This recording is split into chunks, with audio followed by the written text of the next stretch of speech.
Welcome to the Possibility Hub video series. I'm Carol Talbot, the creator and founder of the Possibility Hub, an advocate for awakening, encouragement, and creating opportunities for an expansion of awareness and consciousness. Member of the Thinkers 50 Hall of Fame, ranked as the world's #1 executive coach, and the winner of the Lifetime Award for Leadership by the Harvard Institute of Coaching, my guest in this episode is Dr. Marshall Goldsmith, in conversation about his latest book, The Earned Life, Lose Regret and Choose Fulfillment.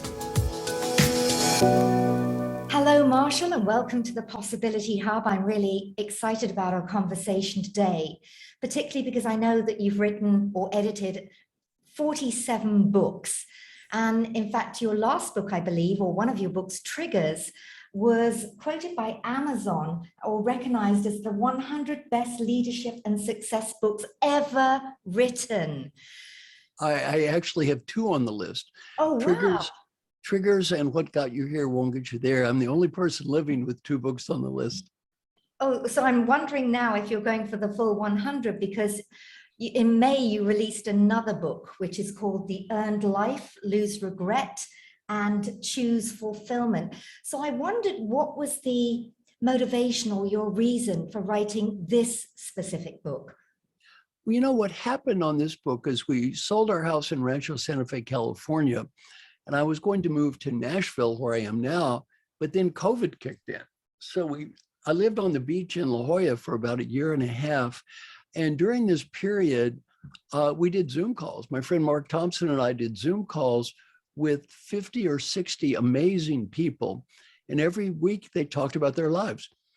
And every week they would talk about their challenges, what's going well and what isn't. And these people included people like the president of the World Bank and the head of the Olympic Committee and CEO of Cardinal Health and head of the Rockefeller Foundation and basketball star, football star, Broadway star, just amazing, amazing people. And all of those conversations really inspired me to write this book, The Earned Life.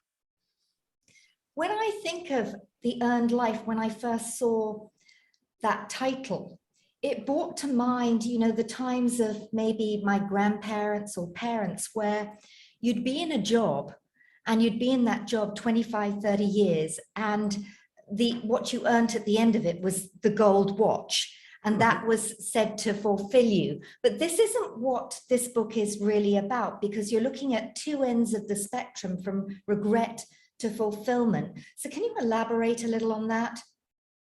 Yes, what I talk about in the book is that basically this is a Buddhist philosophy book. And so I'm not a religious, but I'm a philosophical Buddhist. And the essence of Buddhism is every time I take a deep breath, it's a new me. And the whole idea of the earned life is not that you get to a place. I like the example you use. You get to this gold watch, or you get to this money, or you get somewhere. And after that, everything is fine. The idea of the book is you're constantly re-earning our lives. We are constantly re-earning our lives every day. I mean, there's one type of book that always has the same ending, and they lived happily ever after. That's called a fairy tale. Yeah. That's a fairy tale. That's not the real world. In the real world, there is no place you get to. In the real world, every day, every breath, we start over. And I love that every breath principle that you've used. I think the book started with a quote from Shakespeare. It says, "Preserve not that I am, or preserve not that I am the thing I was." From right, yes. And I find that so true, because often we get pigeonholed into a time and space when we were a particular way. And even though you evolve and move forward and do different things, friends or people you worked with, you're forever carved in that way that they perceived you at that time. And you share a wonderful experience from one of your clients where his wife wouldn't kind of see him in that new way, that he had evolved and changed. Do you want to share that story? Yeah, it's a great example of, I always teach my clients, number one, don't put yourself in a stereotypical box. As long as we say that's just the way I am, that's just the way you're going to be. And also, I encourage the people around my clients not to put them in a stereotypical box. So what happened in the story, which was a very interesting story, is first I worked with my clients to understand this principle. Then the guy understood it pretty well after a long time. He's in a car with his wife, and they've had a great weekend with the family and the kids, and they're all adults now, and they're headed back. And his wife starts in on, well, yeah, that was great, but 10 years ago you didn't do this and that, and he said, you're right, and I really feel I'm a better person than I was 10 years ago. And that person of 10 years ago is not in the car right now. I'm not that person. And the wife said, you're right. You're not. I'm sorry. Thank you. You're right. You worked very hard. And I'm sitting there criticizing somebody that's not here right now. That's a beautiful philosophy, and your exercise in terms of every breath principle is a great reminder for us to, every moment I'm changing, or every moment I have the opportunity to evolve, which is, I think, what you're encouraging in that book, that, what will it take to look back and see that you are living now and have lived a fulfilled life. Easier said than done, particularly when we look at the last couple of years of challenges. Right. So what would you say has shifted for people, particularly you work with specifically top leaders in the world, top CEOs, that's your niche and that's your chosen niche. Right. So where have you seen that they've really been challenged to feel fulfilled in these times? Well, I mean, one of the things I work with the people on and coach is that one of their classic problems is winning all the time. I mean, they're just used to winning, and it's very difficult for winners not to constantly win. So, if it's important, they want to win. If it's trivial, they want to win. If it's meaningful, they want to win. If it's nonsense, they want to win. They just are used to winning, and it's hard to stop winning. So I have a, case study in my book. You have a hard day at work, you come home, your husband and wife or partner is there, and the other person says, the other person says, I had such a tough day today. I had such a tough day. And we reply, you had a hard day? You had a hard day? Do you have any idea what I had to put up with today? See, we're so competitive. We have to prove we're more miserable than people we live with. I gave this example to my class at the Dartmouth Tuck School. This kid raised his hand. He said, I did that last week. I asked him what happened. He said, my wife looked at me. She said, honey, you just think you've had a hard day. It's not over. Well, it's very hard for successful people not to constantly go through life winning. I got an email in one of my books, an email. This man sends me an email, says, I know you don't remember me. I was in your class 5 years ago at Dartmouth. I just want to say thank you. He said, yesterday I was having a hard day and I was under pressure and behind schedule. And my wife called me up and talking about what a hard day she was having. And he said, I was just getting ready to point out how her problems paled in significance to my problems.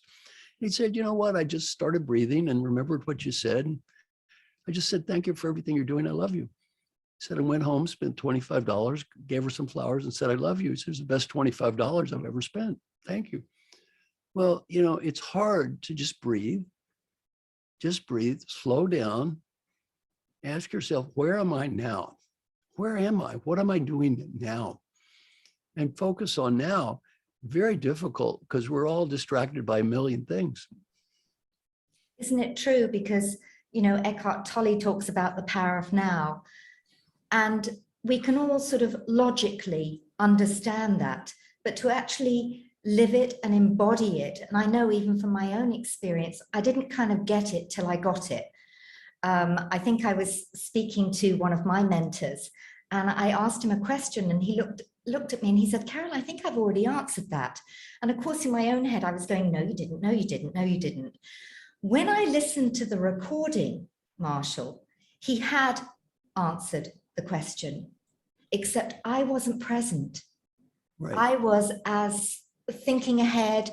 So we're usually thinking ahead, we're not there, we're not present with the person, or we're allowing the past, whether it's trauma or upset or whatever, to impact us in the now. And I'm sure with the people that you work with, as you said, they're used to winning. Right. So, and being successful. But right. There's a difference. Is there a difference really between being successful and feeling fulfilled? Well, I think it's very important not to confuse some variables. One variable I talk a lot about in the book is results. And I say, never become attached to the results of what you're doing. It's very non-Western, by the way. The book is a very not Western book. It says, never become attached to the results of what you're doing, because that's basically a fool's game for two reasons. One, you don't have total control over the results. The results are impacted by thousands of variables, some you may or may not control, like COVID. And then number two is, let's say you achieve the results. How long is that going to give you any satisfaction in life? A week, a month? What do you have to have after that? More. One of the people that endorsed the book is named Albert Bourla. Albert's CEO of Pfizer. And, I called Albert a few months ago. I said, Albert, how's it going? So we're pretty good. Came up with this vaccine and, saved 1 billion lives here. But it's pretty good. Stock price all-time high and a new medicine coming out and CEO of the year and, on and on. I said, Albert, what's your problem? He said, I have a huge problem. Next year. Next year. Well, if Albert's success as a human is he has to do better than last year, he might as well pack it in. It's not going to happen. It's not going to happen. Nobody wants it to happen. Nobody wants him to be more successful. Nobody wants another pandemic, right? Michael Phelps, the great Olympic champion, 25 gold medals. What did he think of doing after winning his 25th gold medal? Killing himself. Killing himself. Why? Can't beat last year. Well, if your value in life is, I have to do better than last year, you're never going to win. You're never going to win that game. The Buddhist term is called the hungry ghost. You're always eating, you're never full. So I think very important, never become attached to results or never think your value as a human being is the results you achieve. Or one of the guys in our group is Safi Bahcall. Safi is one of the most brilliant people I ever met. He has a PhD from Stanford in physics. He started 4 or 5 businesses. He's worth tens of millions of dollars. He wrote a great book called Loon Shots, a best-selling book. And he's consulted to presidents, on and on and on. Safi said, one thing I finally realized from all these groups is I used to think that happiness was a dependent variable based upon achievement. When I achieve, I will be happy. After I achieve, I will be happy. He said, I finally realized happiness and achievement are both important and they're independent variables. You can be happy and achieve nothing. You can be happy and achieve a lot. You could be miserable and achieve nothing. You could be miserable and achieve a lot. He said, I used to believe I would be happy when I achieved something. And I said to him, Safi, now exactly, if you're going to be happy because of achievement, exactly when do you declare victory here? Now, you already have a PhD in physics from Stanford. You're worth tens of millions of dollars. You've started 4 successful companies. You've written a New York Times best-selling book and consulted to presidents. So when do we start declaring victory here? I mean, exactly. How much do you have to achieve to be happy? If that's not enough, well, he's already at 99.999 on achievement. Does he really believe getting to a 99.9999 is going to make any difference? No. It's not going to make him any happier. He finally realized that. He said, there's nothing I'm going to achieve that's going to make me happy. Happiness doesn't come from out there. It comes from in here. So how do you get people to that realization? Or do you show them, if you're always living the when I have this, when I get this, which is very much the way many people live. And as you said, a lot of the people that you work with, these top leaders, top CEOs, they have to continually improve. I'm based in Dubai, and I used to see this a lot in the companies here where you'd get a new CEO in to head up the operation every 2 or 3 years. So when they came here, they knew what they had to do was show, improvement. So they cut this, do that to show the improvement so they get the next promotion. But somewhere down the line, that way it really wasn't the best for the organization. And some CEO was going to come in and it just wasn't going to fly that way. So how do you get people to the point where they can look within? Because when did you come to the stage where you brought a more spiritual Buddhist slant into the work that you do? Well, I've been studying Buddhism since I was probably 19 years old. So, it's just not something, I've read 400 books on Buddhism. So I've studied more about Buddhism and Eastern philosophy than I have a PhD in organizational behavior, but I've studied more about Buddhism and philosophy than I've studied about that. So I've been doing this for years. And to me, there are many schools of Buddhist thought. So when I say Buddha, number one, I'm not a religious Buddhist. I don't believe Buddha hopped out of his mother's side and spirits came, I don't believe all that stuff. I'm just a philosophical Buddhist. And the story of Buddha is Buddha was brought up very rich. His father was a king. And his father tried to protect him from life. And he always believed he would be happy if he had more. So he kept giving him more and more and more. And then finally, Buddha was able to sneak out of his little bubble 3 times. And the first time he learned, you get old. The second time you learn, people get sick. And the third time, people die, old, sick, and die. Now, you give all the money in the world, old, sick, and die is not going to change, right? That's the way it works. Then he thought, well, this more stuff doesn't work. Then he tried to be happy with less. He went out in the woods, starved himself. He realized, oh, that didn't work either. He finally realized one thing: you can never be happy with more. You can never find peace with more.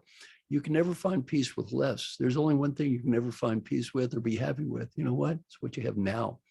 Only one place now, only one time here. That's it. And this is it. It's nirvana is not in some cloud someplace. It's right now it's watching this little session between you and I. This is it. It's not someplace else. It's in here, and it's not out there. This is very hard for Westerners to ever understand. Let me explain why. The great Western art form, you may have seen this a few zillion times, sounds like this. There is a person. No, the person is sad. Woo, they spend money. Woo, they buy a product and they become happy. This is called a commercial. Now, have you ever seen one of these commercials before? How many thousands of those have you seen? Over and over and over. The same message, it's out there. You'll be happy when you get the product, when you do this, when you do this, when you go there. You'll be happy when? When is an old person waiting to die? And isn't that the narrow paradigm or the narrow box that we find ourselves in? That, we're told and taught, whether it's a history or whether if you buy this, it'll make you happy, whether if you buy this, it'll, we live in this bubble where we're told by other people what to feel, what to buy, what to think, and what will make us successful, never sort of looking really within ourselves.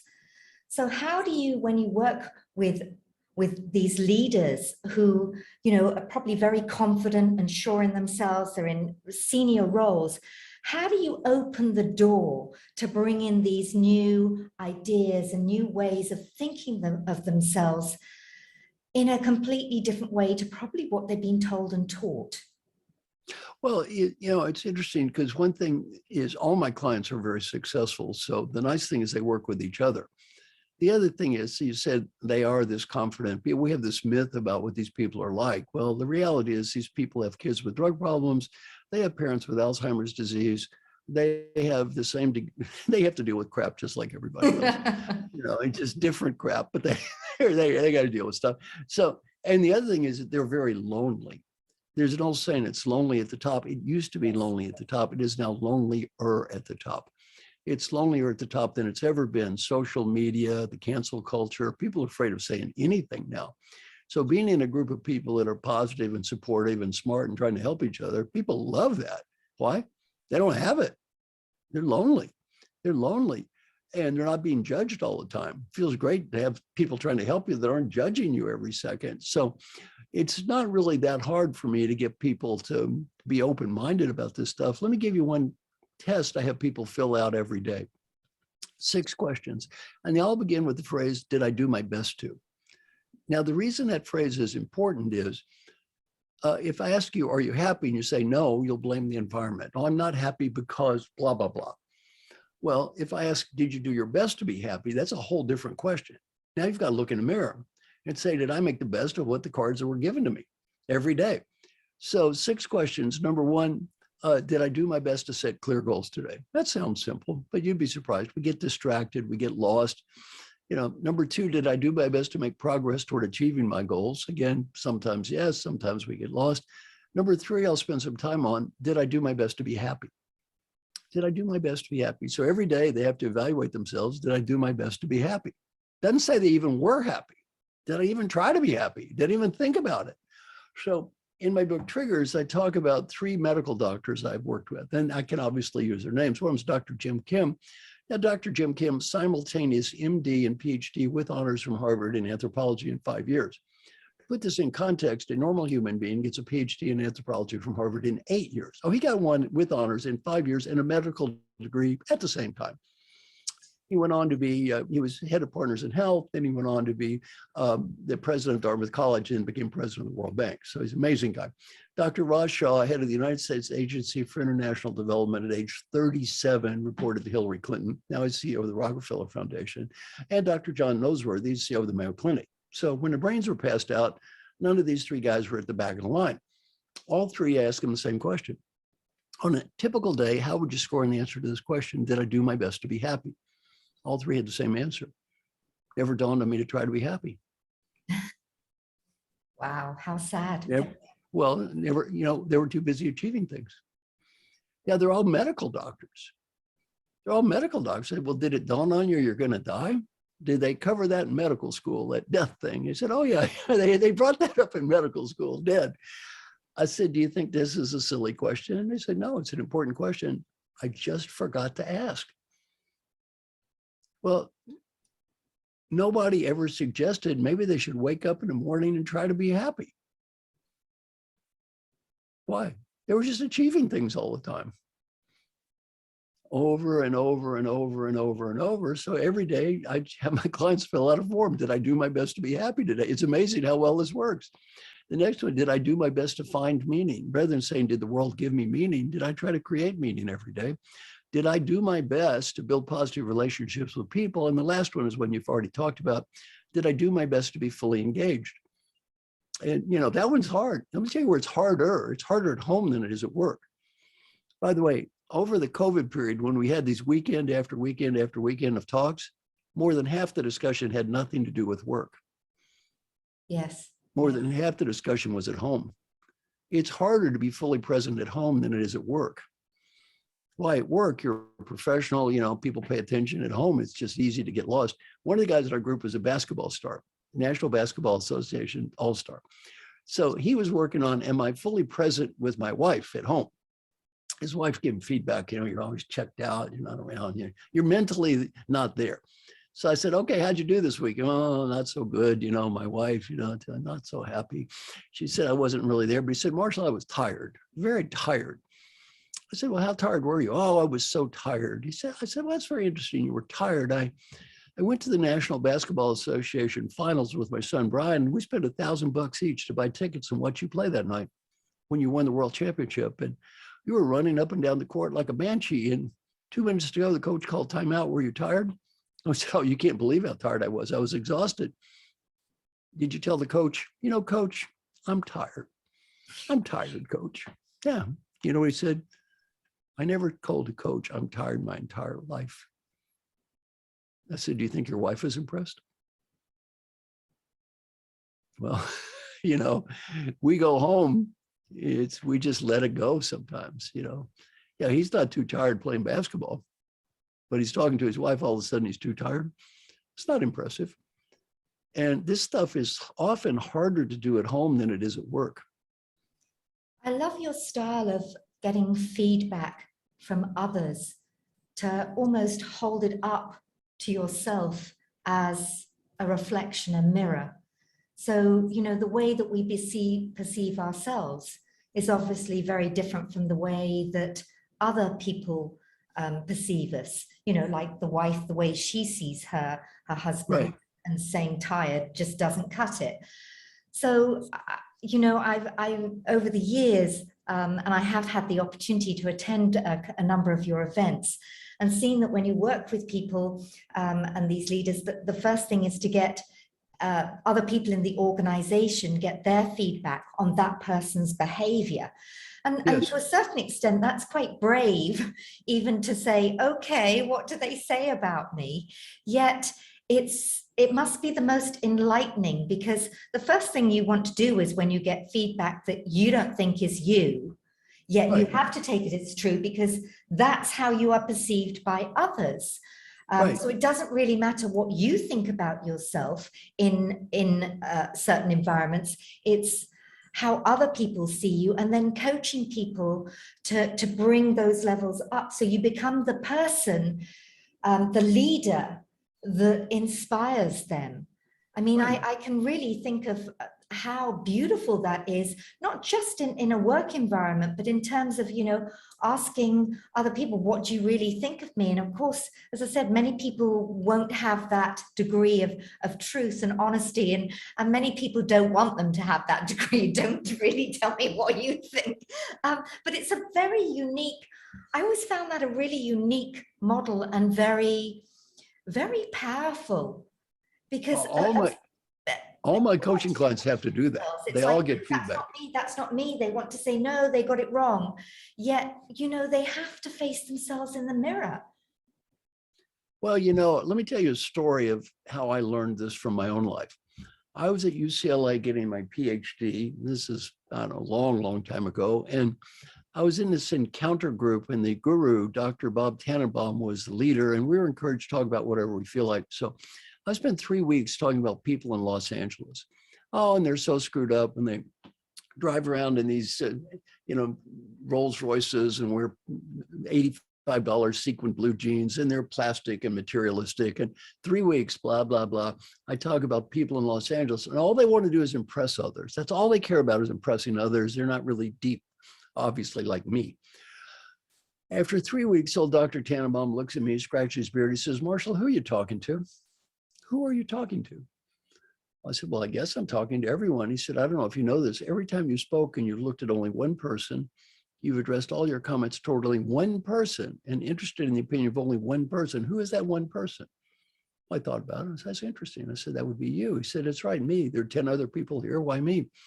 I said, well, Dr. Tannenbaum, I think a person with your deep background and experience can understand the true significance of what I'm saying about how screwed up it is just to try to impress people all the time.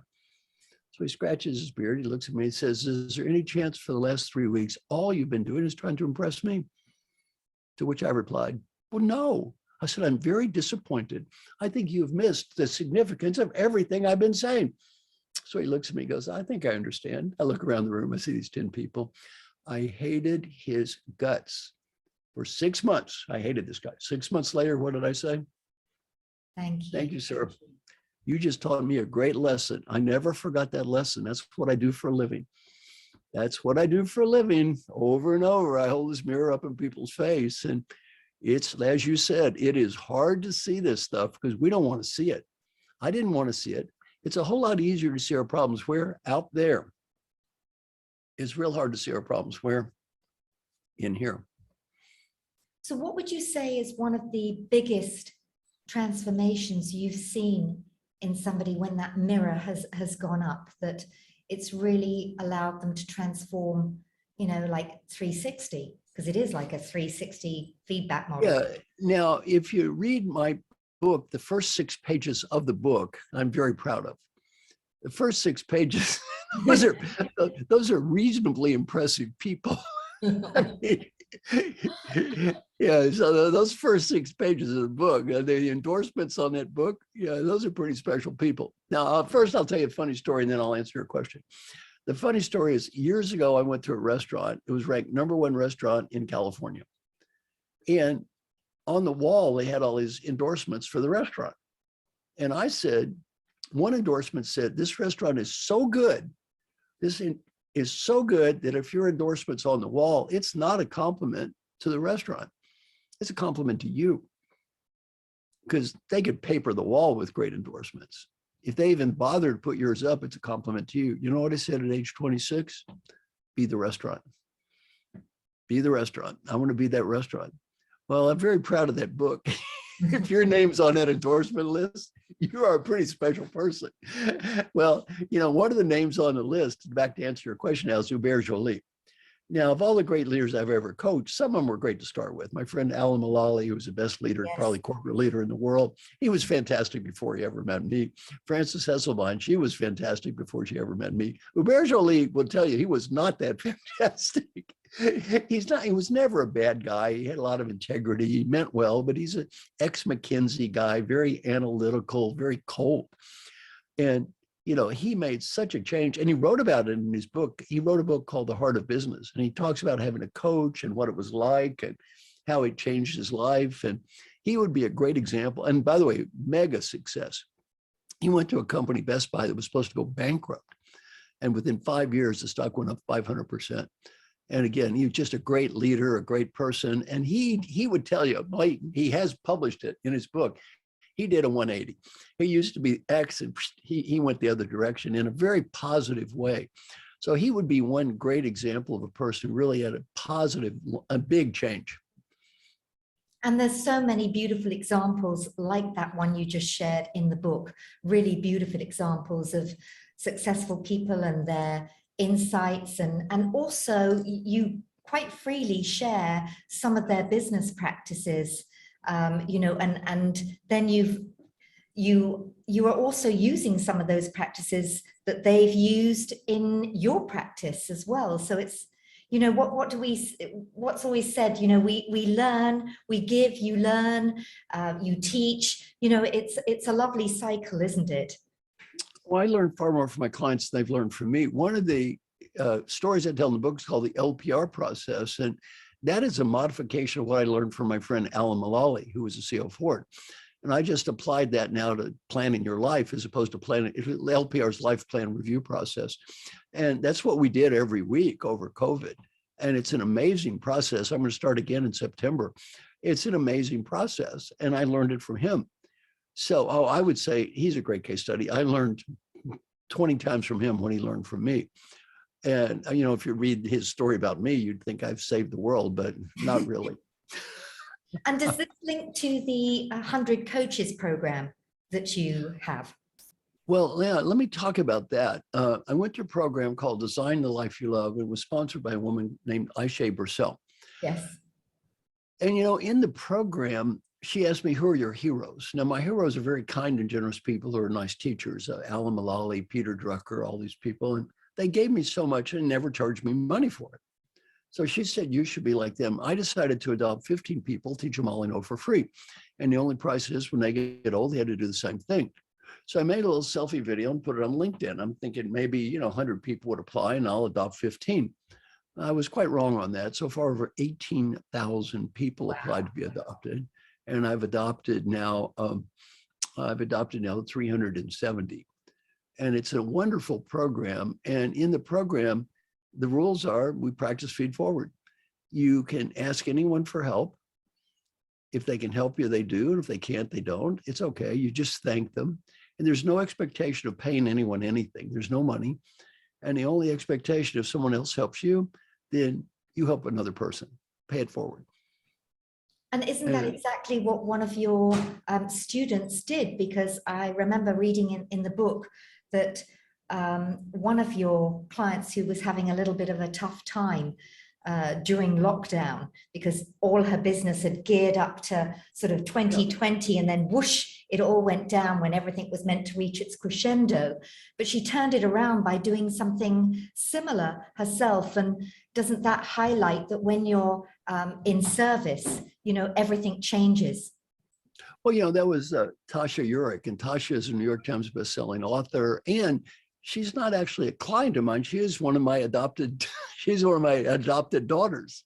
Oh, and I'm very proud of her because she, she faced very hard times, and because she had just written a best-selling book, her speaking business was going through the roof, and then all of a sudden, in a week, it was gone.